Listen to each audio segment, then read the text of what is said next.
Well, good morning there, everybody. Welcome to my channel, Wisconsin Hugs. My name is Tony Grillo, and this is the fourth installment of a little comedy bit I'm trying to do here on YouTube. I'm not sure if it's funny or not, but I'm enjoying putting it together. You know, driving semi-truck, being on the road gives me something to do. And if you don't know what this is all about, well, what I've done is taken season 1 of Star Trek The Next Generation, and I've turned the crew of that ship into a football team. And this is the inaugural season of this brand new football team, which is being led by quarterback Captain Picard. And this team is surprisingly off to a 2-0 start.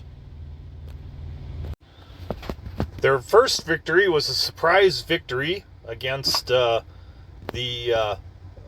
Q Continuum, which is known in the galaxy as the Tom Brady-led Patriots of the NFL. They are the champions. And the second win, the Team Enterprise was able to barely escape with a victory against a team that is known as the Detroit Lions of the galaxy. This is a team called the Sholkovsky team, named after a famous Russian rocket expert. And as you can see here in the banner, did not finish 0-17, 2021. And then the following year, our old QB won a Super Bowl. So while I've been doing this, I know that I need to keep the stories punching along. I need to keep cracking the jokes. And I need to get these videos shorter. But I thought I forgot to mention when I threw this picture up in a previous video that according to Google, this is the most looked at Star Trek The Next Generation picture.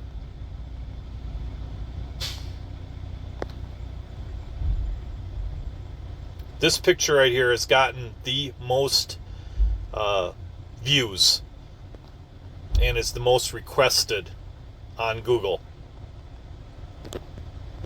And this one isn't so bad either. And so far, quarterback Jean-Luc Picard is pretty happy with his team. You know, you have Counselor Troy there, who's a Betazoid, which means she can read emotions, and she's been very valuable at defense because she has the ability to sense whether the opposing team is going to run or whether they're going to pass. And Data here is extremely valuable as an android because of his super speed, his super strength. You know, he can also place kick. He's an excellent field goal kicker, he's a great punter as well. He could play running back. He could play defense. He never gets tired. Hits like a Mack truck. The guy is just unstoppable, and he scores a lot of touchdowns and gets a lot of sacks. And so Picard is just very pleased with his performance. And Worf is also a great defenseman. Great middle linebacker. The guy just hits and hits hard. And, you know, he'll even scream out his Klingon war cries before he sacks an opposing player. And Gates McFadden, who plays Beverly Crusher here, she's been extremely valuable as the team doctor. She was able to whip up an antidote that helped save the team from a perilous loss and death. And Geordie LaForge, he actually has become a really great receiver. And he also has a knack for figuring out how to make a better defense. And Will Riker is a excellent second-string quarterback. And Jean-Luc Picard has no worries about, if he gets injured, Will Riker, he has no doubts about Will Riker stepping in to, finish the game and get him a victory. And as Picard is evaluating his team and getting them ready for week 3 for their next opponent, he keeps going back to this situation he had with Dr. Beverly Crusher. They were both struck with that virus that made them lose all inhibition and act like they were drunk, and they all wanted to party and they all wanted to, have sex with each other. And he remembers the conversation he was having with her. He was trying to get her he was trying to motivate her. He was actually using himself to motivate her, her desire for him, to motivate her to get the antidote made so that they could save the team and win the game. But they were discussing, he was saying to her, he was saying, I would love to show you, some wild, passionate lovemaking. And, she was telling him how much she wanted to run her hands all over his bald head. And he always wanted to show ladies how sexy bald men can really be. And in addition of the TV guide, here is the captain lets his hair down. Again, Picard lets his hair down. And here he is, picture with the greatest sci-fi legends.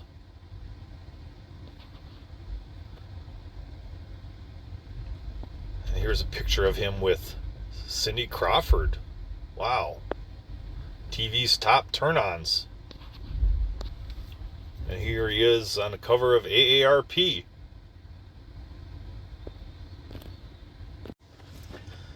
And Dr. Crusher was saying, "Oh, oui,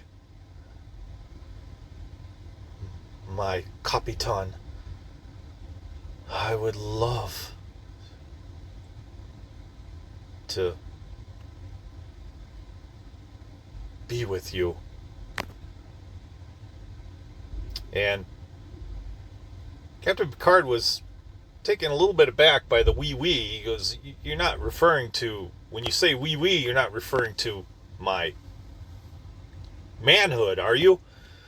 And she was like, "Oh no, Captain." She goes, "I already measured that with my tricorder, and I know exactly how big your unit is underneath your jockstrap. You'll never have to send me a picture." And of course, Captain Picard knew exactly what she was referring about. She was referring about that incident where the former Packer and Jets quarterback, Brett Favre, when he was playing at Minnesota, he was accused of sending unsolicited pictures of his manhood to a model / team masseuse when he was at the Jets team.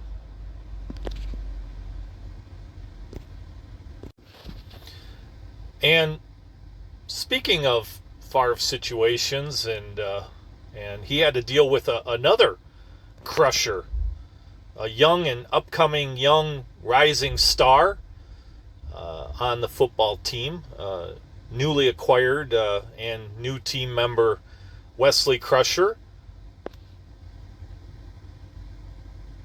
this kid was brilliant. He was a genius, and he actually won the second game for them, for Team Enterprise. And he showed that he might actually have the tools to eventually win a Super Bowl for this team. Again, Picard marveled at how eerily similar his situation was compared to, like, Brett Favre and Aaron Rodgers, you know?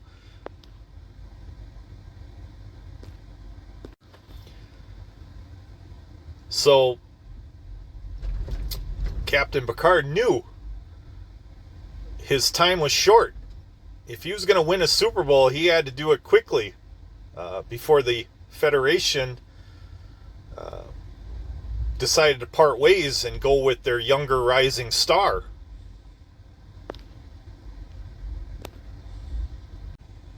Now, Picard's only concern that he had right at the moment with his team was his security chief, Tasha Yar.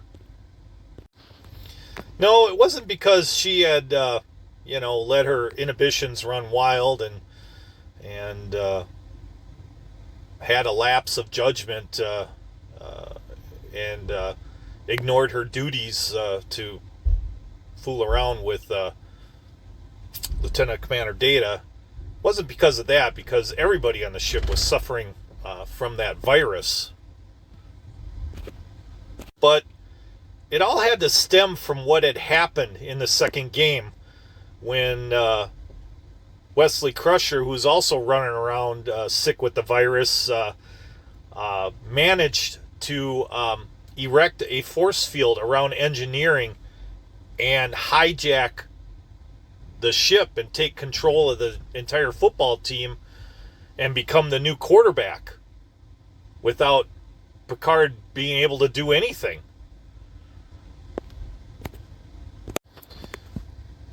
In the very first Enterprise under Captain Jonathan Archer, there was an armory officer named Malcolm Reed. And Malcolm was not only a great warrior and a great soldier and a great fighter, just like Tasha Yar, but he was also really good at figuring out defenses for the ship. He had seen a situation where he felt that there needed to be,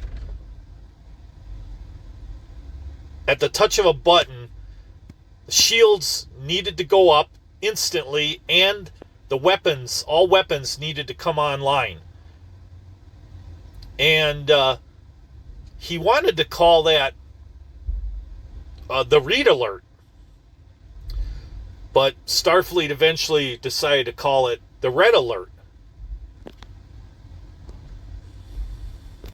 But, here was a man acting as a security officer who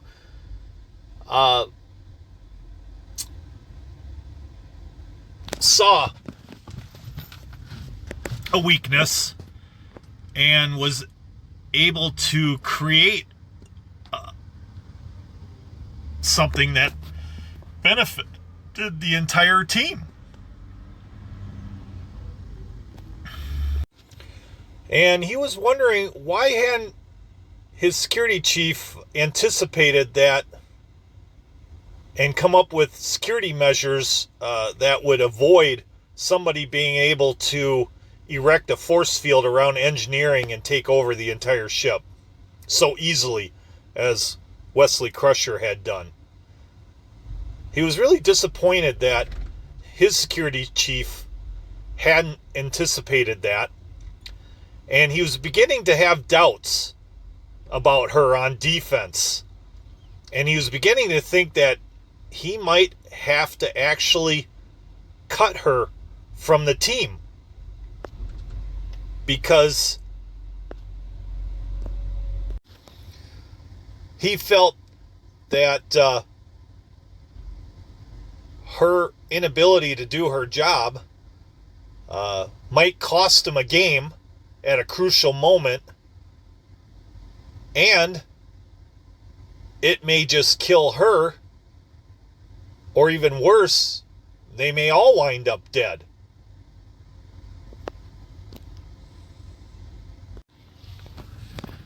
And they were going to have their hands full this upcoming week. They were facing the Ligonians.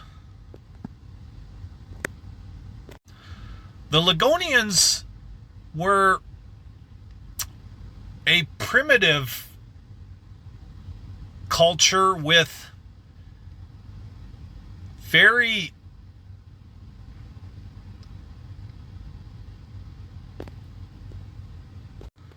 different cultural behaviors. Like, they love to blow a horn in their stadium.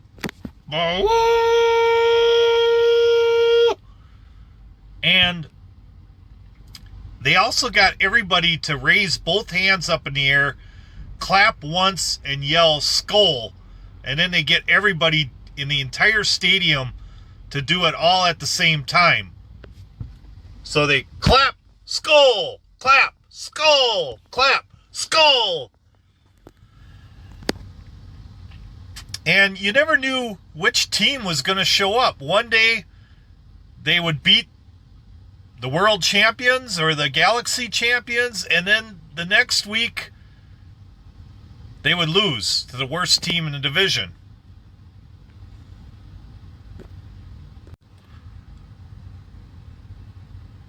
And this game would also prove to be a pivotal moment for Security Chief Tasha Yar, because she would be at the center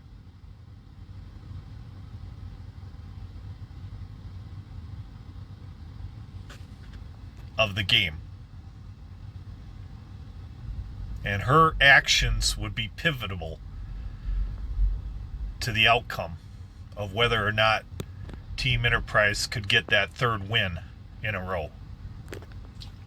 Okay, so that's the build-up for the next game.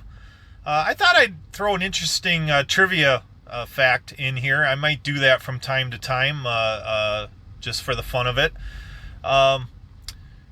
In the next episode with the Ligonians, Gene Roddenberry fired director Russ Mayberry because he objected to the casting of African actors as the Ligonians, who portrayed to be a primitive race. And some of the cast, including Jonathan Frakes, sought to prevent the episode from ever being re-aired.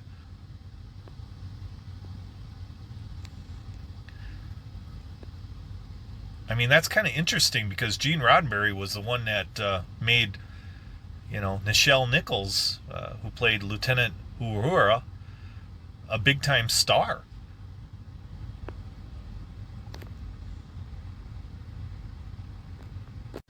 And I'm also going to end this episode talking a little bit about Patrick Stewart and his bald head. Apparently, when they were looking at all the options for captain, and they actually put hair on Patrick Stewart when he was reading for his role, and then they decided to take the hair off. And, Gene Roddenberry wasn't all that excited about Patrick Stewart being the captain. He's like, he's nothing like, William Shatner, James T. Kirk. Kirk had a full head of hair.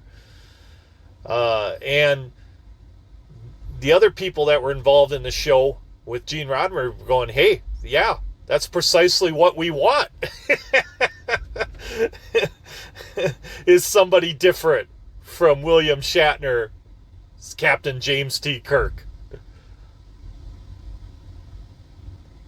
This is a new show, and we feel we should have a different kind of a captain. And, Patrick Stewart,